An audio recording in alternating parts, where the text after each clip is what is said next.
What's happening, guys? It's your girl Mina. Welcome back to my channel, man. You guys already know what it is. First and foremost, happy Monday. I hope you've all had a wonderful day, good afternoon, good evening, good morning, good night, wherever you guys are watching, whatever time it is where you are. Be sure to hit the like button. If you've just come through, you can join the membership club. It's the pinned comment in the chat. You get your badges, you get emojis, you get your custom member content, and of course you get to support the growth of the channel, guys. It's the day after a loss.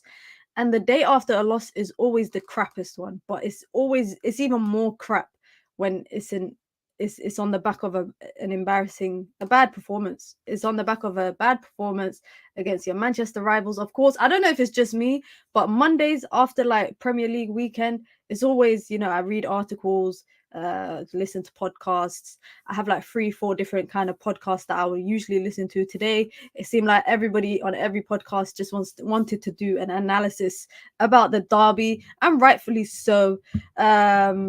Listen, I don't see how Erik Ten Hag right now. Let me put it like this: right now, Erik Ten Hag just needs to see the season out, and if the results get worse,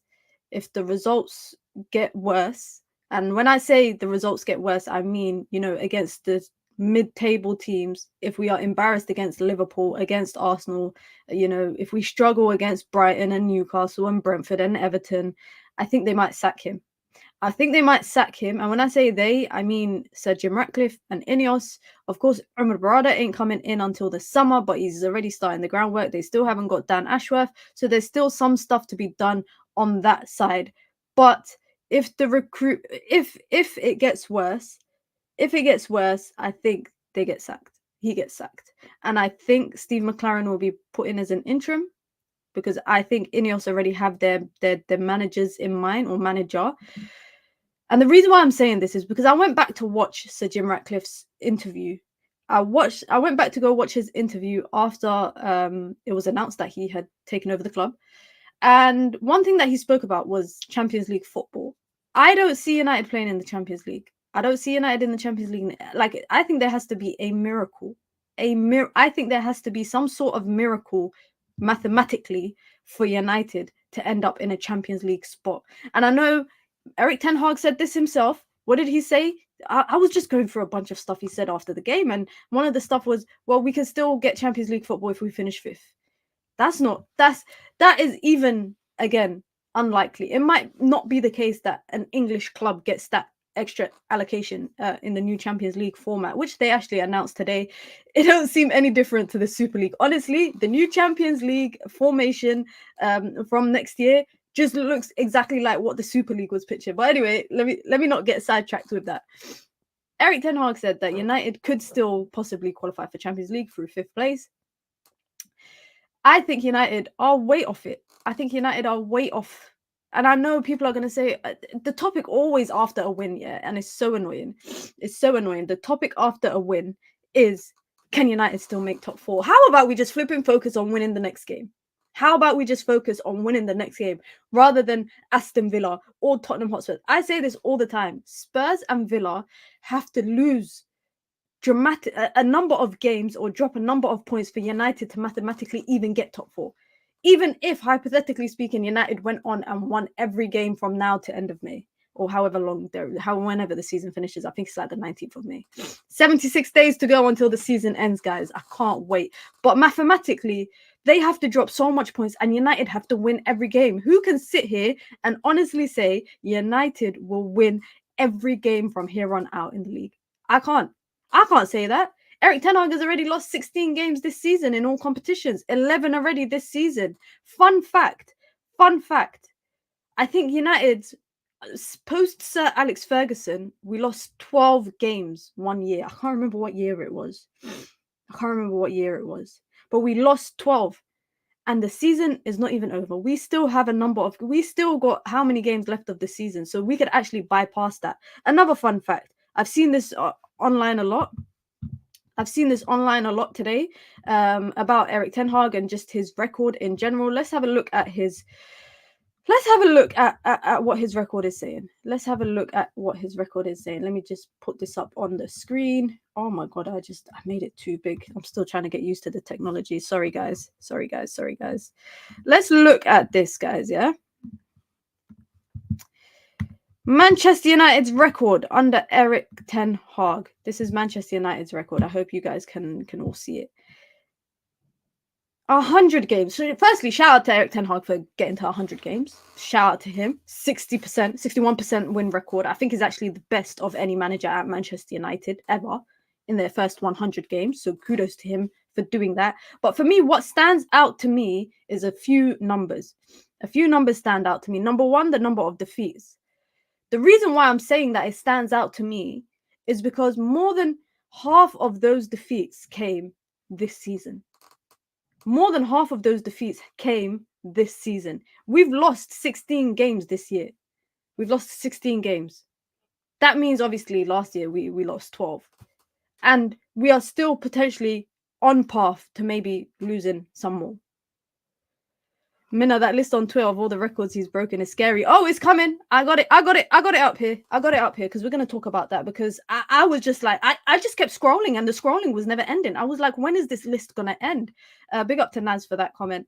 Some other stats that concern me is games faced 20 plus shots, 14 games. I mean, yesterday was another game that United faced 20 plus shots. And then the defeats by 3+ goals, 7 games we've lost by 3 or more goals. Now that's not even considering games that we've conceded more than 3, because there's games that we've lost, especially in the Champions League, where we've conceded 3 goals, but more than 3 goals, but we've also scored a number of goals as well, so the gap is different. But the number of games that United have won this season by a 1 goal or more margin, guys, 2 games. In the league, 2 games United have won with more than 1 goal.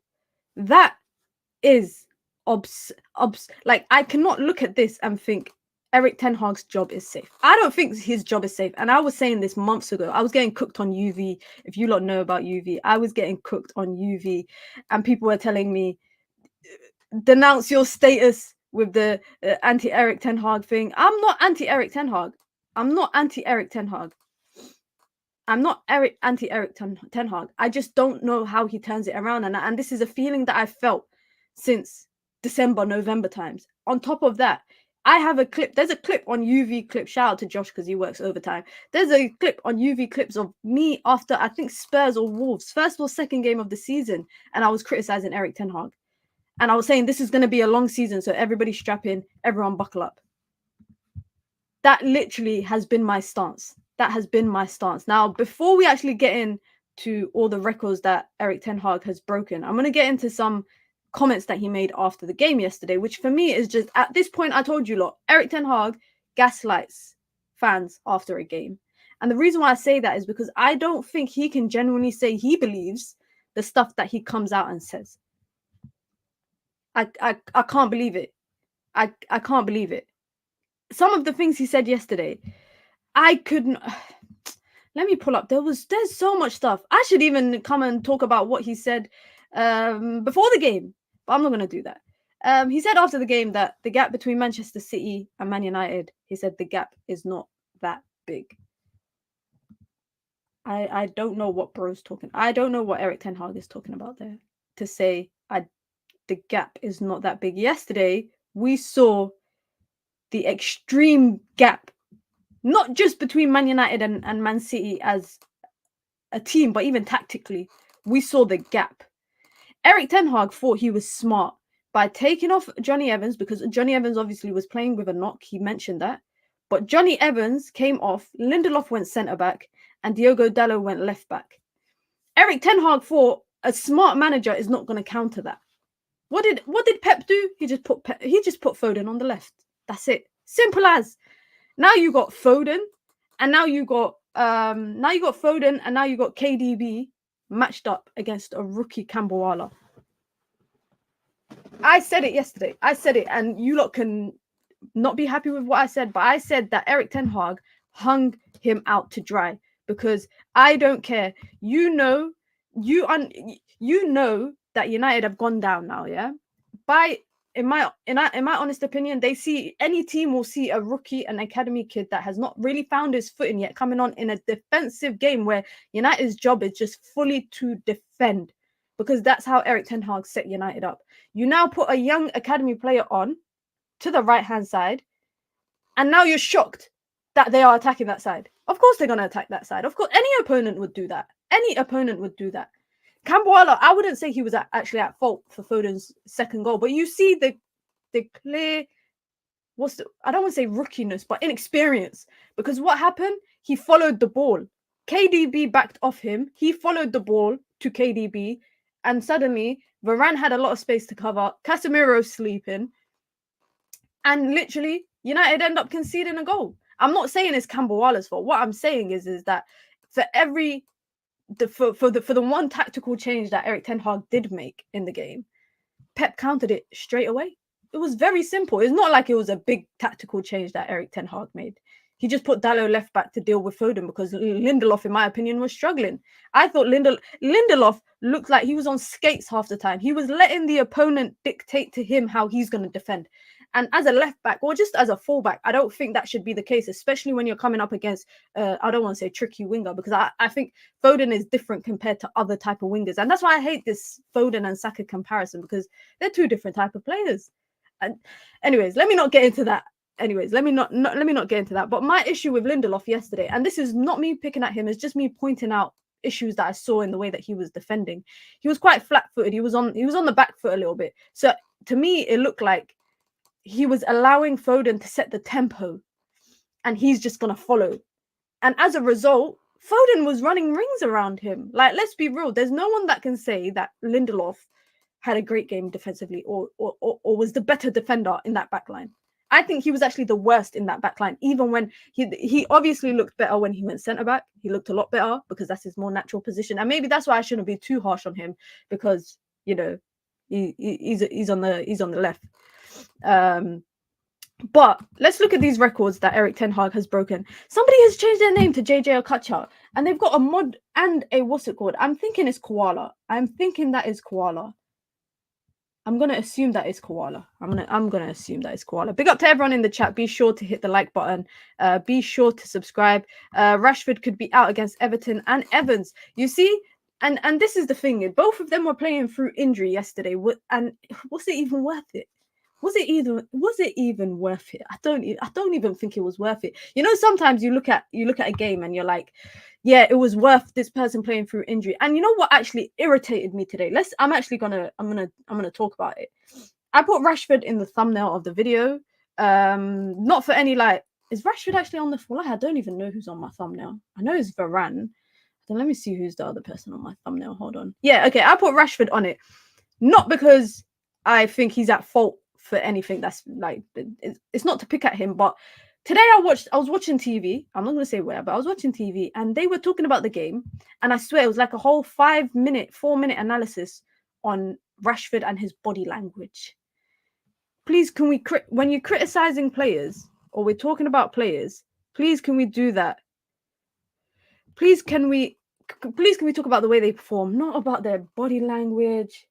Not all it, like, come on. Why can't Rashford was playing for an injury yesterday? I think, and this is why I think Erik Ten Hag is really clutching at, like, he's really fighting for his life right now. He's really, really fighting for his life right now because he's playing people through injury. That's desperation. Ole Gunnar Solskjaer did the same thing. Ran Martial into the ground, ran Rashford into the ground. They are playing through injury because the manager is desperate. He is desperate because also, and these are the players, by the way, that ain't really his players. They're not really the players that he wants or he needs to play the way that he wants to play.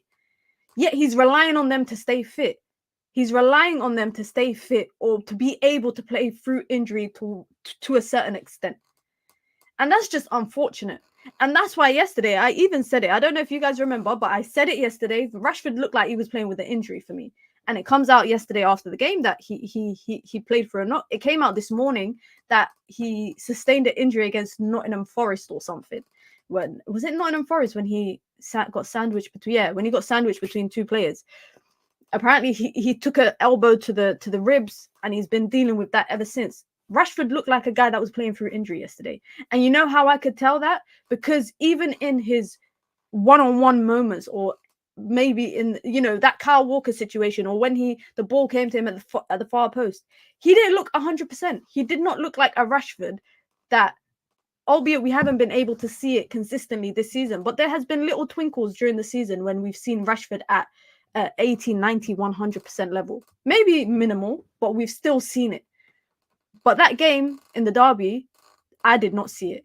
I did not see it. Big up to everyone in the chat. Listen, let's have a look at this. If Ole and Ten Hag did the same thing, it signals a pattern. I think what it signals to me is desperation. I think Ole was desperate to see the season out with some sort of result. We went Europa League final, lost. I think Ten Hag is desperate, I think, to get top four. Any manager would be. I mean, why wouldn't they be? Any manager would be desperate to get top four. But I think Erik Ten Hag is desperate to keep his job because nothing else is working. Nothing else that the manager has tried this season. And I will be so real, call it blasphemous, call it outrageous, call it, you know, Mina doesn't know ball or anything. I think this season has been salvaged by individual moments from players. I can't say that we've won games because of teamwork or because of let me re-say that. I don't think we've won games because of tactical teamwork. I feel like we've won games off the back of, let's be real, we were talking about players down tooling. If they were really down tooling, they wouldn't have been trying to get results the way that they were, you know, throughout the season when we were coming back from a goal or two down. Let's be real. I feel like, especially now since Ineos have come in, and I said this about the Marcus Rashford interview. I said that Marcus Rashford's interview wasn't a hit at the media. I don't think it was a hit at the media. I don't think it was a hit at the fans. I think this was a message to Ineos where it was pretty much like, look at me. I'm Manchester United through and through. Don't get rid of me. I literally feel like that's what it was. I honestly feel like that's what it was. So people talk about the interview being tone deaf, you know, not at the right time. I agree with some parts. I think he should have waited maybe till the end of the season. Whoever's his PR consultants had a howler with that one. But I genuinely feel like Rashford's interview, we were fans and the media were not the main target audience. The target audience was Ineos. I feel like now players are willing to give more because they know they're all being watched. They know that their jobs are not secure as much as the manager is. And you know where I stand at the end of the season? Because why does it always have to be players versus managers? Why do you always have to either get the manager out or get the player out? Why can't it be both? Why can't United have a clean slate with the manager and with the players? And this is a question to everyone. This is a genuine question to everyone. Why is it every time we talk about, you know, United's difficulties this season, the struggles, the tactical issues, the players' ability, we always have to be like, oh, but it's the players. Oh, it's the man. Why can't it be both? Why can't it be the players and the managers? And why can't you want both of them out? Because that's how I feel about quite a few of them, by the way. That's how I feel. I think the manager is not the guy for the job because he's not. United have not improved. They've actually regressed. But I've been knowing that would happen because of some of these players. But then again, I can't look at the shortcomings of the manager where he spent 400 million. He brought in Mason. How can we want a midfielder? How can we go from Frankie de Jong to Mason Mount in 1 year? We went from Frankie de Jong to Mason Mount in 1 year. And we didn't even have to get Mason Mount. I feel very African today, guys. I'm talking with my hands a lot. That's how you know I'm triggered. But my point is that it can be the manager's fault and it can be the players. Two things can be true at the same time. And I think that's what a lot of people, I guess, don't want to. It's always like, oh, if you don't want the manager in, then you're a fake fan. And oh, if you want the players out, it's because you're backing the manager. No, why can't United just have a clean slate? If United are having a clean slate in terms of structure, yeah, let me ask you. If United are having a clean slate based on structure, we are having a new CEO. They're bringing in a sporting director, a new head of recruit. Everybody. Why can't we have clean slate from top down? Why does it only have to be the structure that gets reorganized? but the manager might stay the same, and maybe, you know, some of the, why can't it be a complete cleanse everywhere? And that's just my honest question. Maybe I will ask them on the full view today. But let's get into it. Let's get into what I have to. There's so much stuff I have to say about Erik Ten Hag. There's also Player FC. This is the thing, is like, I feel like with football nowadays, just as football fans, there will always be that I was once guilty, guys. I was once guilty of being Player FC. I'm not gonna say for who, but that was my past life, and it's changed now. It's changed. That was my past life. I'm no longer Player FC because I've seen the way. After that person failed me miserably, I saw the way. But unfortunately, in this era of football, we have Player FC. We have Player FC. You know, we saw, you know, what's the jokes is that I remember the Ronaldo situation. And everybody, I remember, you know, the Ronaldo fans were very anti Ten Hag, and the Ten Hag fans were very anti Ronaldo. And again, that moment, I was just like, listen, if it's best for United and them to part ways with him, let them part ways. But he said something that is just recycled on my social media the last couple of days, yeah? He said, I'm not staying here. He was doing an interview with Sky. I think it's when he came back to United, and he said, I'm not here to compete for 5th or 6th or 7th. I'm here to help United get back to the top. And then it was next to it was a picture of Erik Ten Hag saying, United can still finish 5th this season. I just laughed, man. It made me laugh so much. Big up to Hasnain with the big super chat. I appreciate it. It says, hi there. It's a super chat from your friend Usman. Big up to Usman. I hope you're doing well. Says, what do you think about the refereeing in the game and the game as a whole? Keep up the good work. Love the show. Erik Ten Hag out. What did I think about the ref? I just feel like, you know what it is, guys, with United games this season. Thank you for the super chat, Usman. Thank you. I hope you're doing well. With United games this season, I don't hold my breath when it comes to the ref, especially when there's calls. When I thought I thought VAR was actually going to rule United's goal as offside, especially yesterday's game, just because I don't hold my breath when it comes to VAR, when it comes to the referee, the level of officiating against Manchester United, it's just been bad. It just continues to be bad, unfortunately.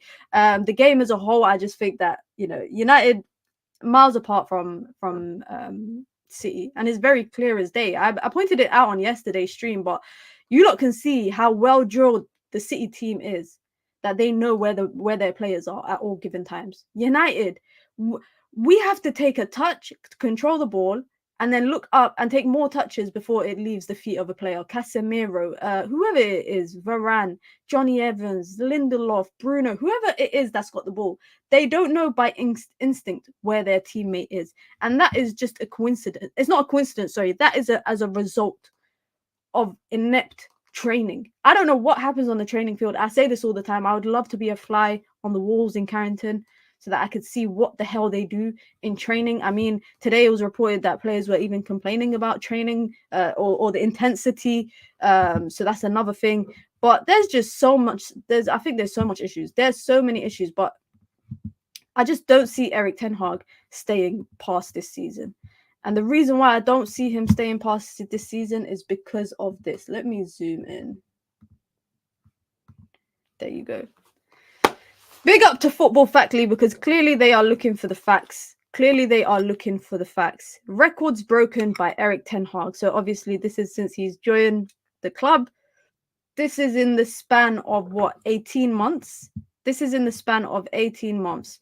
I saw this earlier today, and I just kept scrolling. And I was just thinking, when does the scrolling end? At what point can I stop scrolling? Because it was a lot of scrolling. Number one, Manchester United hadn't lost 13 games by Christmas since 1930 until Erik Ten Hag. Number two, Man United hadn't gone 4 games in a row without scoring since 1992 until Erik Ten Hag. Number three, Manchester United hadn't lost back-to-back games to West Ham since 2007 until Erik Ten Hag. What didn't exist in 2007 that exists now? What? Apple Watch, AirPods. We were on the PS3? The PS3 had come out in 2007, if I'm not wrong. And now we're on PS5. What else? Did Google Maps exist? I don't even know. A lot of things didn't exist back in 2007, that's for sure. No Manchester United manager has conceded 20 goals to Liverpool City in their first 7 games against them since Alfred Albert in the 1800s until Erik Ten Hag. They're taking us back to the 1800s. 1800. Are you having a laugh? That's like when my great grandparents were probably still alive. Manchester United had never finished with as few as 5 points in the Champions League group stages in the competition's history until Erik Ten Hag. No English club had ever conceded 15 goals. This is not even a Manchester United stat. This is all English clubs in the Champions League stat. No English club had ever conceded 15 goals in Champions League group stages in the competition's history until Erik Ten Hag. Manchester United had never lost 4 out of 6 Champions League group games in the competition's history until Erik Ten Hag. A lot of this is, by the way, guys, this season. A lot of this is this season. Manchester United had never failed to keep a clean sheet in 5 out of 6 group games in the Champions League history until Erik Ten Hag. Manchester United had never lost 12 of the opening 23 games of the season until Erik Ten Hag. To think that we were on a 50-something% loss record until like December times. This is the wildest stat. This is crazy. This is a crazy comment. This is a crazy comment. We were not clothed over. Manchester United hadn't finished bottom of their Champions League group since 2006 until Erik Ten Hag. 2006, guys, I was a youth. I was a kid. I started high school in 2006. Bournemouth had never won at Old Trafford until Erik Ten Hag. Bournemouth had never scored 3 goals at Old Trafford until Erik Ten Hag. Bournemouth had never kept a clean sheet at Old Trafford until Erik Ten Hag. This is all one game. Guys, this is all one game that these 3 stats come from. Anyway, we continue. Manchester United had never lost 7 of the opening 16 PL games until Erik Ten Hag. Manchester United hadn't lost back-to-back league games against Newcastle since 1972 until Erik Ten Hag. 1972, bro. My oldest sibling wasn't even born then. The oldest in my family was not even born then. Manchester United hadn't lost 3 games in a row to Newcastle United since 1922 until Erik Ten Hag. Newcastle hadn't kept 3 clean sheets in a row against Manchester United since 1897 until Erik Ten Hag. 3 clean sheets in a row. Oh my God. Manchester United have never lost. Wallahi, is this ever going to end? Manchester United had never lost 6 of the opening 14 games of a Premier League season until Erik Ten Hag. No English team in Champions League history had ever conceded 14 goals in 5 games until Erik Ten Hag in the Champions League.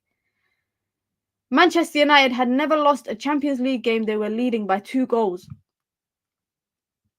Oh my God, that is probably the worst one out of all of them. Manchester United had never lost a Champions League game they were leading by 2 goals until Erik Ten Hag. Twice since, and that's all in the same season.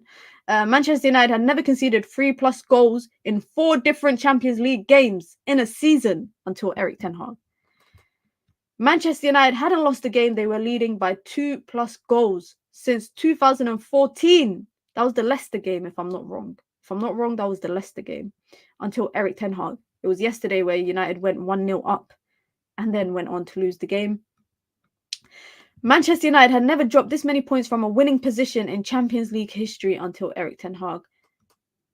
This is just, guys, wallahi, look at this. This is still going. No player as young as Rooney, but I can't even say his name. Let's be real. I'm not gonna say his name. But anyway, you don't know who I'm talking about.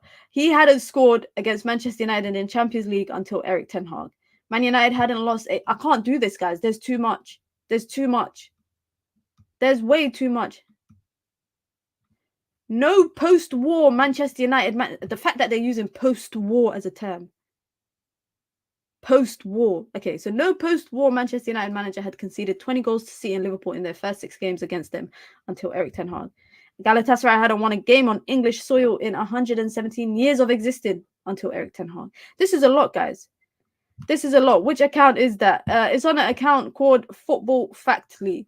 If you guys want to check it out, because I'm not reading all of that. I can't read all of that, guys. I'm sorry. It's way too much. But the point is that the funny thing is, yeah, I don't care too much about these stats. Like the idea of these stats for me is not, it's not, some of them are not the worst. I mean, some of them are not like, you don't measure things based on stats like this, but it does put things into perspective for you when you realize that, you know, the number of goals that United were shipping in the Champions League group stages, that's not normal. That's not normal. Where we finished in the Champions League, that's not normal. That is the number of games United are losing, and to the extent that they've been losing, i.e., Bournemouth they've never scored, they've never kept a clean sheet at Old Trafford, never beat United, and they never scored more than 3 goals at Old Trafford. But we did all of that in one game. That's not normal. That is not normal. Some of the stats, post-war, pre-war, all of that stuff, I'm sure that makes people laugh. That makes people laugh, and it allows rival fans to use it as, you know, your manager this, your manager that. But one thing I don't understand, and maybe, you know, this is where we can maybe go back to the point of the players, is that Erik Ten Hag made some interesting comments before the game, and he said, and this was before the derby, he said that we have to show how hungry we are. It's either eat or be eaten, and we want to eat. Bro, you lot weren't eating yesterday. If that's what you call eating, God, I don't know. That was not eating. That was Ramadan. They were fasting. Ramadan started early. Ramadan started early because there's no way the manager can say it's either eat or be eaten, and we want to eat. You don't want to eat. You don't want to eat. You can barely pick up a piece of food on your fork. He then went on to say every player has to show passion, desire, determination, intimidation if necessary. If necessary. That's not, no. Those are traits you should show regardless of who the opponent is. Just because it's a Manchester derby. I saw a debate that said, not a debate, sorry. Who was it that said it? Someone said, I can't remember who it was. Shit, I can't remember who it was, but I was watching DR Sports earlier today, and someone said that basically the Manchester derby has the same equivalence as the Merseyside derby, i.e. there's always going to be a winner. There's always going to be the same winner coming out of that game. And it made me think, that's how far United are behind Manchester City. There's no way that anyone, and this is the thing, one thing I understand about the manager, he won't come out and say he ain't going to come out and bash players. He ain't going to come out and bash the club. He's not going to come out. Everything he comes out and says after a game, I get why he's saying it, because what else, honestly, would you guys want Erik Ten Hag to say after a 3-1 loss? I personally would like him to say the players weren't good enough, you know, and point out individual moments in the game where things were not good enough. But he won't do that. He won't do that. Because unfortunately, the last time he said somebody wasn't playing well enough or wasn't performing well enough, they went and clapped back on social media, and that started the beginning of a long hoo-ha for the season. It started a long hoo-ha. But let's go into some stats or some details. I don't want to say stats. You know me, guys. I told you, after a game, I love to go and read articles. I love to watch stuff. Bruno said that they were not of the quality of the City players. I mean, it's not wrong. That is not wrong, but we've been knowing that. You know what it is? Maybe it's delusion from us, yeah? Maybe it's delusion from us as fans, or maybe me as a fan, where I'm expecting, going into a derby, I'm expecting a good performance. Because when the last time I saw them perform well, I'm not going to lie, last year at Old Trafford, we beat them 2-1. It was a good performance. Who was there? That's not there anymore. Fred, I miss you, man. Fred, you lot know me and Fred, we had a love-hate. I love that guy and I hate that guy at the same time. But Fred was a big difference last year. Fred was a big difference in that game at Old Trafford. Big difference. But let's look at some of these stats. You know me, guys, I'm not a stats merchant, but I like to look at graphics. I like nice little graphics. You can always find these stats on The Athletic. You can find this, on The Athletic. And this really stuck out to me. And the reason why this stuck out to me, they do this after a lot of games, by the way. They do this after a lot of games, especially for the big games as well. So it's nice to see the game from an analytical perspective. First and foremost, let's just look at their heat map. Or it's not the heat map. The player's average position. Look at the player's average position. Ruben Diaz is the furthest outfield player for City. He was the furthest outfield player. Edison, My guy was chilling. He was chilling. A second half, he was chilling. Yeah. Every other player, John Stones is more advanced than Rodri. Obviously, we know he's got this new advanced role that Pep has him in.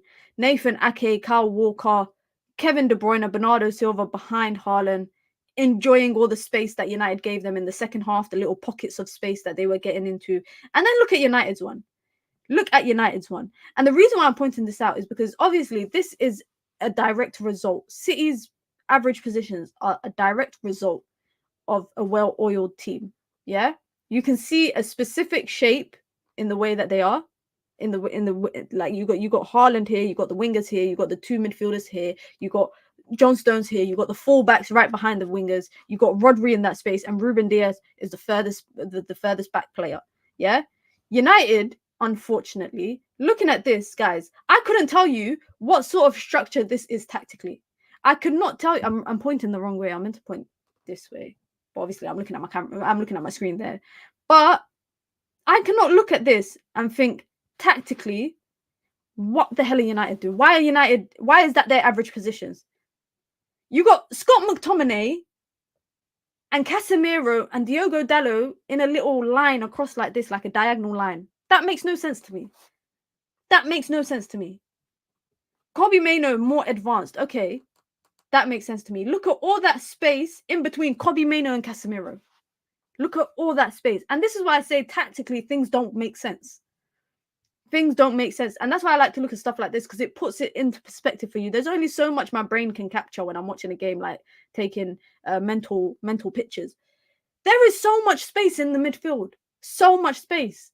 And I thought yesterday's game plan was to overload the middle and force City out wide, which is what we did for the first half. Don't get me wrong. I feel like the first half, that's what happened. And maybe Doku was getting criticized a lot because he had a lot of the ball. He had a lot of the ball on the left-hand side and was obviously 1v1 against Dalot quite often.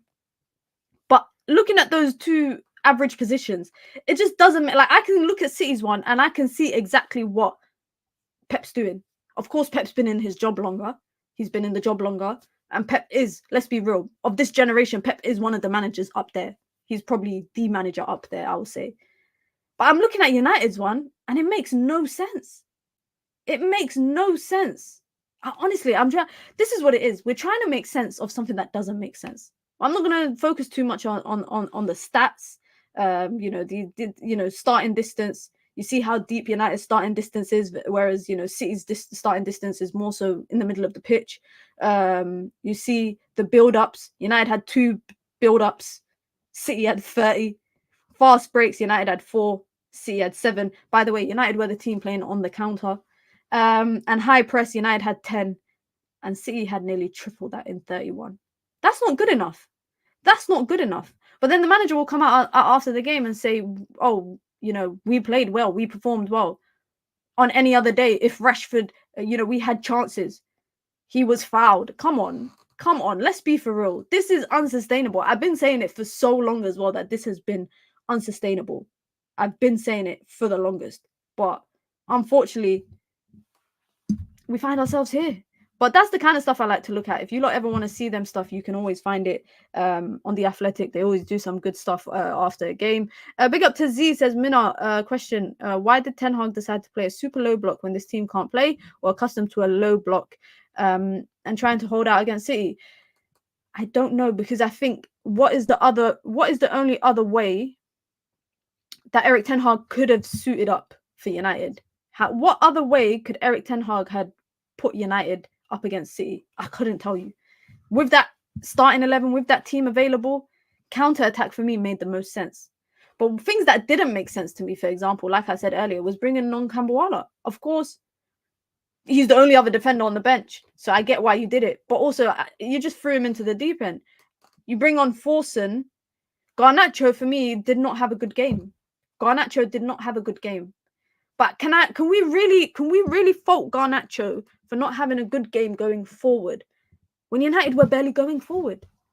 Maybe that was a game for Anthony, where it's a game where United are literally playing on the counter. Maybe it's a game for Anthony because you just need him to stay back and defend. Maybe. But Garnacho wasn't having a good game, and I would have thought he'd come off. But Rashford coming off because of his injury kind of made sense. I don't know, by the way, guys, I've stopped talking about Amad Diallo. I don't know what else I don't see what else he could possibly do to get into Manchester United's team right now. He's had, 20 minutes this season in total? He's getting sold in the summer. If Erik Ten Hag stays at Manchester United, Amad Diallo will be sold. He will be sold because Erik Ten Hag does not have a future for him. Erik Ten Hag does not have plans for him. He does not fit into Erik Ten Hag's way of playing. And you know what actually is interesting for me? Because yesterday's game, I thought about, in terms of build-up, if the only way you could beat City, unfortunately, as Manchester United, is balls over the top, running in behind, speed, basically. Amad wouldn't have done that, which is why I get why Garnacho was kept on. But I don't know why Forson came on, except for the idea of him tracking back, because United barely had the ball. So it's not like we were going to score. It's not like United were going to build up, which is maybe what Erik Ten Hag was thinking. This is the thing. I'm trying to make sense of something that does not make sense. I'm trying to make sense of something that doesn't make any sense. The only thing I can think is Amad didn't come on because he is good in possession and United didn't have any possession. And in the past, there was criticisms for like his defending and his physicality. I thought he improved that at Sunderland. I genuinely thought he improved that in the Championship as well. But I haven't been able to watch him enough in the first team at United for it to be clear on what he's improved on since Sunderland, because he went from playing regular football, by the way, last season, consistent regular football, to not getting a sniff of the pitch right now. He's getting poverty minutes. He's getting poverty, like, oh, here, take that, man, 2 minutes on the pitch. When the same kind of minutes Ronaldo refused to come on for. That's what Amad is getting right now. That's what he's getting right now. And it's very unfortunate because why? United will not be able to sell him if he does not inflate his price. But if he does not play, then his price will not be inflated. So United spent 19 million base fee plus a bunch of other add-ons to take it to 37 million euros for an academy player. I remember Ole Gunnar Solskjaer said when United brought Amad, he didn't know about it, but he obviously was found out about it and he watched tape and all of that stuff. He said Amad Diallo is the most rawest talented kid he's seen. He's very raw in his talent. He just needs to be coached. And that's why I feel like at Sunderland he did well, because he was coached by Tony Mowbray. He was coached by him. He was encouraged. He was bulking up in the gym. He was learning defensive traits of the game. He improved. Now all of that has just gone in the bin. And you know what I feel about someone similar? I feel similar about Marcus Rashford. And I know you lot are going to think, Mina, come on, like, what the hell are you talking about? You lot are going to be like, what the hell are you talking about? I feel the same about Marcus Rashford in terms of his career at Manchester United. Coming from an academy kid, I felt like Louis van Gaal was perfect for him because he coached him, he trained him. When you look at the academy kids that are coming out now under Manchester United, yeah, particularly Garnacho and Kobbie Mainoo, yeah, I will say something and if you disagree with me, that's fine. But I feel like they are being coached out of what makes them good at the young age. The fearlessness. Garnacho was fearless last year. Anytime Garnacho had the ball at his feet, we felt like he would do something, especially because he was coming on as a sub. This year, he's being run into the ground 24 starts in a row. 24 starts in a row as a 19-year-old kid, yeah, in a tempo that even the most senior players are complaining about. Even the most senior players at Manchester United have been complaining about the intensity of sessions, yeah? Intensity of games, how they are expected to play intensely. This is a 19-year-old kid. This is his first season starting consistently. 24 games, I think it is now, or 26 games he started in a row, right? Or because Erik Ten Hag does not want to play the flop that he signed. He's going to run Garnacho into the ground, and you're seeing it in his performances. You are seeing it in Garnacho's performances. Sometimes he just looks tired. Kobbie Mainoo yesterday, to me, just looked tired. They look tired. And I feel like you see how I just went completely off off what I was saying. I feel like Marcus Rashford, when he was younger, coming in from the academy to the first team, Louis van Gaal was the perfect coach for him. But since Louis van Gaal, I said this last year, I said I don't feel like Rashford has been coached, which is why sometimes Rashford still looks like a raw player, a raw young talent. That's what Rashford, he ain't a young talent. He's 26. That ain't young. That is not young. But unfortunately, he looks like a raw young talent because I don't think he's been coached to the extent that he should be, or that young players should be, to kind of get the best out of them. And I think Garnacho and Kobe, let's hope the same doesn't happen for them. Let's hope that the same, I would say, does not happen. Pep would also take players out of the team and embed slowly, not an over-reliance on kids. That's bad squad planning and management. 100% is bad management. We can't, how can we complain? How can we complain about injuries, but then you're playing a 19-year-old kid for 26 games in a row or 24 games? How can we complain about that? When the signing that you brought, who was meant to be the starting right winger for the team, you've now just turned him into a bench warmer because he's shit. And you've just realized now that he's crap. Because he ain't getting you goals and he ain't getting you assists. He's going to end the season, unfortunately. Probably, actually, he will end the season with no goals or assists in the Premier League. That's a failure. That is a failure. I feel like and I'll be real. I saw a stat today. I can't remember how many players it was. Hold on. Let me see if I can find it again. It basically said there's only 3 players that haven't missed games to injury this year. That's nuts. That to me is crazy. It was reported today as well. A minority of, this is by Samuel Luckhurst, Dallo and Anna Bruno. Yes, them 3. It was those 3. Those 3 are the only ones that have not missed any games due to injury.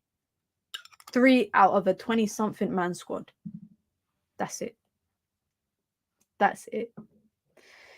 But it was reported today that a minority of Manchester United players are concerned about the running demands from Erik Ten Hag. Some players believe the intensity is too taxing after United's 62-game campaign last year, and the workload has contributed to the club's injury toll. How do you lot feel about that?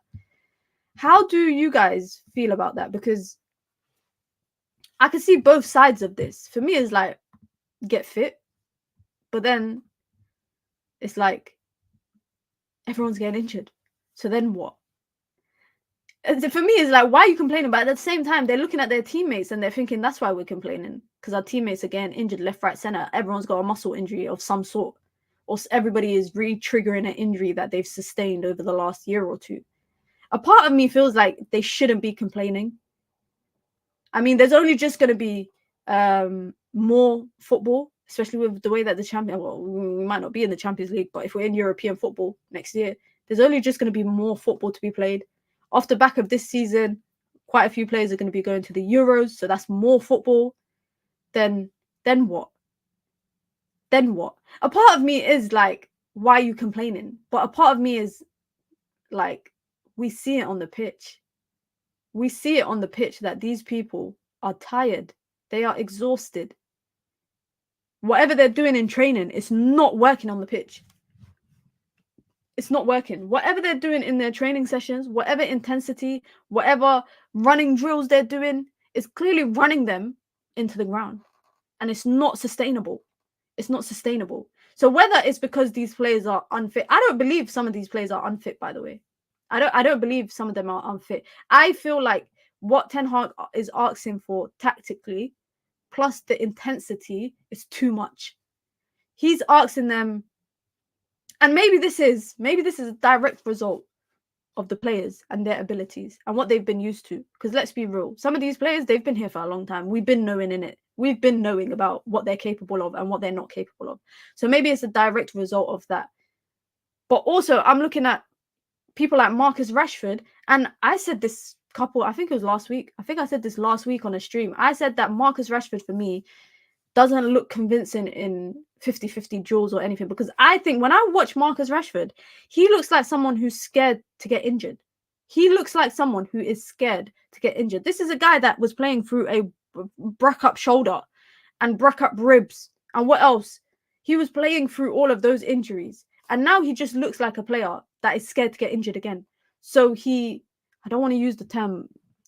I was about to swear, but he basically he pussies out of duels, 50-50s, any sort of physicality required because he's scared to get injured. He is scared to get injured again, unfortunately. And I feel like that is what a lot of any other players who have been playing through injuries, I feel like that's gonna continue in the future. Lisandro Martinez, Lisandro Martinez might lose his fearlessness. Yeah, the dog that he had in him last season. He might miss a step in that or lose a step in that because he is scared to get injured. Simple as. And I understand. I understand. I'm not a footballer, yeah, but just, and you lot are gonna say, but Mina, you don't get paid 300k a week. You're right, I don't, because if I got paid 300k a week, I wouldn't be sitting here streaming. But if I get an injury from doing something, I would be scared to go and do that again because I would be scared to provoke the injury again. For example, yeah, I'll give you an example. This is a funny example. When I was in high school, I broke my wrist. I broke my wrist at school. I dropped off the trampoline. I went flying off the trampoline. I did not step foot on a trampoline ever again in high school. I was so scared of it because I was like, guys, I'm going to fall off and break my wrist. But it's, for me, that's what I see with the players sometimes. People who have been at United for a long time and have been playing through injury look like they are just scared for duels. They're scared for battles. I think the most fittest person in United's team right now is probably Dalot. Dalot to me looks like he's the most fittest in terms of running, in terms of just everything, defending, getting forward, getting back. I think he had the most number of progressive passes in the last game. It's been like that actually quite a few games this season. He's found this new and improved role, I will say, that works for him. So they have kids mentality. You lot are saying Nuruddin is going crazy. I need to go see what Nuruddin is saying.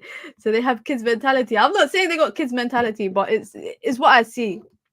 It's what I see with the players, unfortunately. And I'm just thinking about, just in general, how have United found themselves in this position? I wouldn't say it's solely, by the way, the manager. I wouldn't say it's solely the manager. I would not say it's solely the manager. But one thing I will say is that I think there is a number of combination of stuff. I think there's a number of combination of stuff. Apparently it's been reported, this is very off topic, guys, I just refreshed my timeline, it was the first thing I saw. De Zerbi has a release clause of 8.5 million. In what world we're living in that managers get release clause?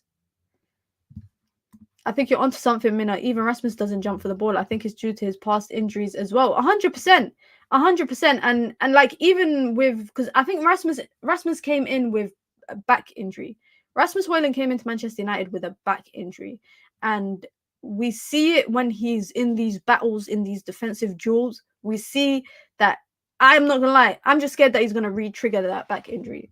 Whenever he's getting flung around on the floor, when he's fighting, whoever it is, Van Dijk, Saliba, whoever it is, I'm just naming random defenders. But when he's fighting defenders, I'm just scared he's going to get injured again. Because he is, for me, similar to Luke Shaw. If they get injured, we are pissed. And I'm not saying United rely heavily on Luke Shaw. It's because that they have no one to fill that position. And the same is the issue with Rasmus up top. Rasmus, there is nobody to change, to play in that position if a change is required. So yesterday, some of the problems that we had, the biggest issue was Phil Foden. It was a direct result of not having it was one of the reasons was because of not having a left back. We didn't have a left back. I'm not saying Luke Shaw would have done better than Lindelof. I've seen Luke Shaw get cooked by Saka, but I'm sure Luke Shaw would have been a lot more comfortable and would have been able to dictate the game a lot more against Foden defensively in comparison to Lindelof, because Lindelof is playing out of position. And it's the same thing with up top. I do think the false nine thing kind of worked to an extent, but when we relied on that for so long throughout the game, I think that's where you kind of see where inevitably it's not going to work. It's not going to work. Because yesterday's game, by the way, the Manchester derby just in particular, it wasn't a game where United dominated. It was a game where we had a keeper wasting time at 60 minutes, going down with cramp. It was a game where we just have to see it out. I know for a fact the players were looking at the clock every minute. They're thinking, oh shit, only 60 seconds is gone. I feel like I've been playing for the last 10 minutes. It was one of those games, unfortunately. It was one of those games that forced United to defend for their lives. City were not one of the it wasn't a City performance, in my opinion, where I feel like United could have done a lot better or anything. For me, it was just one of them performances where City were eventually going to score. It's just a matter of when. It was just a matter of when. They were going to eventually score. They were taking shots from everywhere. Onana was making saves. If Onana did not come out, I think he claimed over 7 balls yesterday from set pieces. If he did not do that, I guarantee you they would have scored probably more. They would have scored more. 100%. Because City, for me, didn't even look clinical. Phil Foden, for me, was the biggest piece. Take Phil Foden out of that yesterday. Yeah? Take Phil Foden out of that. Kevin De Bruyne didn't have a good game. Haaland didn't have a good game, but still got his goal. Bernardo Silva, for me, had a good game. Rodri had a good game. Yeah? Doku didn't have a good game. There was players in that team that didn't have their normal 10 of 10 performances. They did not have their usual 10 out of 10 performances. But they still get the job done. And can I just say, by the way, Casemiro's hospital pass to Amrabat, I watched it back and I realized it's a bad decision from Amrabat, but that is a horrible pass from Casemiro, guys. That is a poor pass from Casemiro. And Casemiro could have been I could say he was at fault for 2 goals. If I was a evil person, I could say Casemiro was at fault for 2 goals. The second goal from Phil Foden, fell asleep. Simple 1-2, Foden leaves him. A simple 1-2 pass with Alvarez. Casemiro is left just looking around. He's done for. And then the second one is obviously the hospital pass to Amrabat. It was just not good. That was not good enough. But that's what happens. I feel like, I don't know what it is at United, yeah, but we have world-class Champions League winners coming to us and just losing their morale. They just lose their morale, and suddenly it's like they don't know how to play football. And Casemiro is an example of that. I will have Casemiro in the midfield, by the way, any day of the week over Amrabat. Easily. But sometimes I actually think, and I've said this before in the past, I always used to think, can Casemiro and Amrabat play together in the midfield? I don't know. Not if Amrabat is the deeper midfielder out of the two of them. I don't think so. I don't think so. Amrabat has to be a bit more in the central midfield area, in the little spaces between the 6 and the 10. Every club is doing the average runs. United is no exception. Only difference, these United players are not used to doing the work. Stop wrapping them up in cashmere. 11 years of this nonsense from them. I hear it. We have no energy in midfield. Need someone that can track and got legs. We just got, that is that. But even then, I'm thinking, if United sign someone, and someone for energy, someone for legs, a box-to-box midfielder, who's to say that they're not going to come in and just be suffocated into the same issue that we have with every player that comes into United? United is a black hole. United have been, the last 10 years, they've been a black hole for players. They come and just suck the life out of you. Casemiro, we're seeing it. I don't know how Varane is still maintaining it.